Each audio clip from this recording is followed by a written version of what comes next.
Well, to discuss further, we're now joined by Bulelani Phillip live from our parliamentary studio. Bulelani, so much came out today. Brian Molefe hitting back at Treasury about whether or not it was cooperating, about the coal possibly being substandard, about the Guptas. What do you think was most important? Good afternoon to you, Francis, and to the viewers. Yes, definitely. I think both the Eskom chairperson, Mr. Ben Gubane, and the Eskom CEO, Mr. Brian Molefe, just tried to maybe take the committee into confidence with regards to the ongoing media reports around the relationship between, the Gupta-owned mining company as well as Eskom, again on the accusations that that company is receiving preferential treatment from the power utility.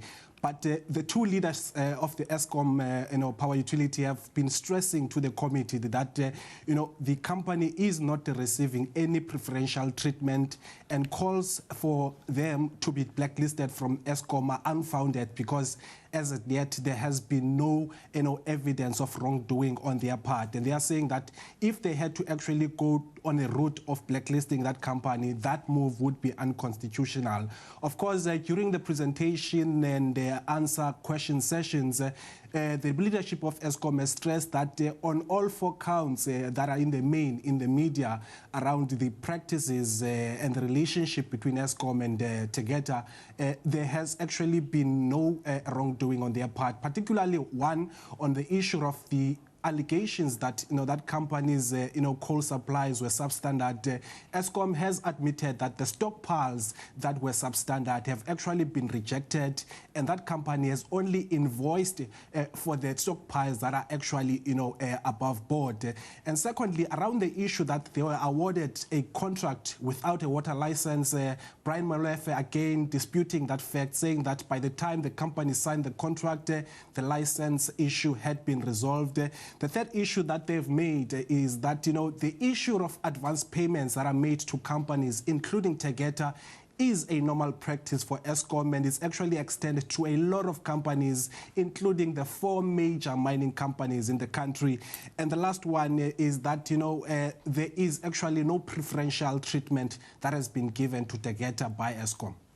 Bulelani, then let's talk about what Treasury was saying as well, that Eskom has not cooperated with its investigations into these coal contracts. People were wondering why. If there's no problem with these contracts, why isn't Eskom cooperating? And Brian Molefe hit back strongly as well there, didn't he? Yes, most definitely, Francis. I think the first thing that I would like to point out is that, the board chairperson, Mr. Ben Gubane, says he finds it strange that, the Treasury can actually, seek information directly from, Eskom, whereas Eskom is actually an entity of public enterprises.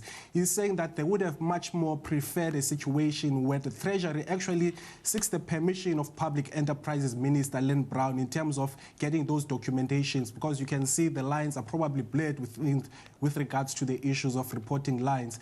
The second issue that has come out is that Eskom has denied that it has not been cooperating with the Treasury, and Brian Molefe was saying that the reports that were seen or he read about on Sunday actually made him shocked and very perplexed, because according to them, they have been actually trying to cooperate along the path with the Treasury. And he's saying that the only misunderstanding, perhaps where the things could have gone wrong, is that the Treasury rather, had actually sought a report that is signed by the board. And during the period where they were expecting that report, is that the board was not scheduled to actually meet, and therefore that signature from the board would not be able to be there. So that's why there was this delay in terms of submitting that report, in saying that basically the board was only due to meet later next month in September, and therefore they've said that the only reason why they've now been able to forward that document is because of the instruction that was given to by the Minister of Public Enterprise, Ms. Lynn Brown. And therefore they are saying that they've been trying to comply with all the requests that have been made by the Treasury, but at the same time they find that some of the their decisions have actually been hard done by. All right, thank you very much, Bulelani Phillip, live from our studio in Parliament.